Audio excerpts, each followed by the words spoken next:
Hi, this is my presentation on computer animation. First off, when you see a character like this, like Wally or the guys from Up, or even the characters from Toy Story, you always think back to yourself, of course, where do these characters come from? How are they made, and how do you make them? Well, today that's what I'm going to be talking about.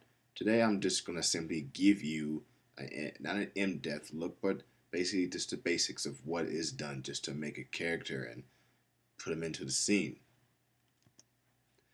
I'll be going through the 6 steps of computer animation. That will be including concept art, animation, rigging, modeling, visual effects, and texturing.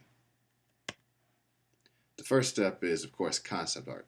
Now, concept art usually takes a very long time because it's basically taking whatever character's ideas and putting them on paper, but that's not necessarily the first time you do it is going to be a good time.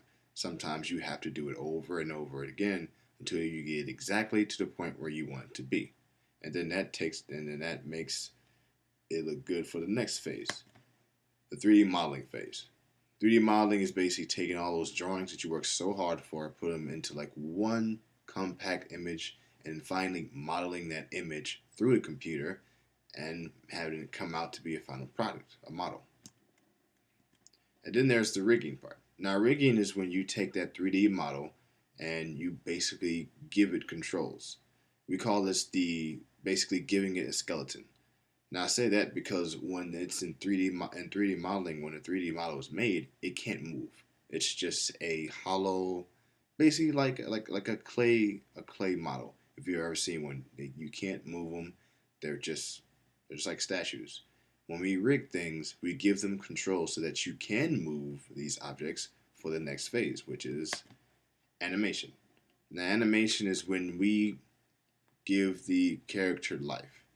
We basically give it expressions, we give it emotions, we give it body language, we give it all these things to make you believe that it's a real thing, like it has a soul. And then next is texturing.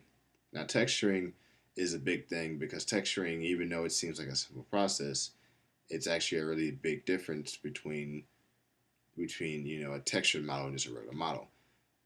Texture model actually gives you the belief that the model is real. We give it a texture to give you an idea that it actually real, it actually fits within the setting. Say, for instance, you have a model of, say, a pencil on a desk. If it's just modeled, it's just going to be a clay figure like you saw the 3D picture. But if we add texture to it and make it look like that's not just a 3D texture, it makes it look like it's actual wood on the pencil, then it'll look more realistic. That's what we do with texturing. And then finally, visual effects.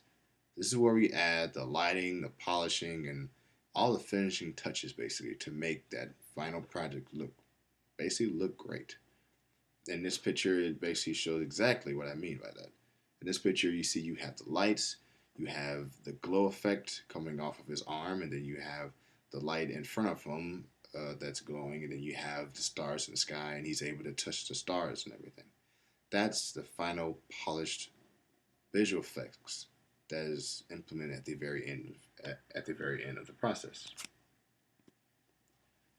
If there's anything I want you to take from this is that even though I've told you the 6 very simple steps, the truth is those steps are a lot more complicated than you think. Probably all those steps take over 6 months, and they're not exactly easy.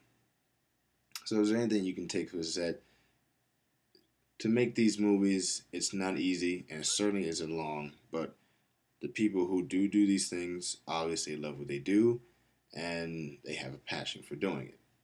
Thanks, and I'm glad that you enjoyed this video, and have a great day.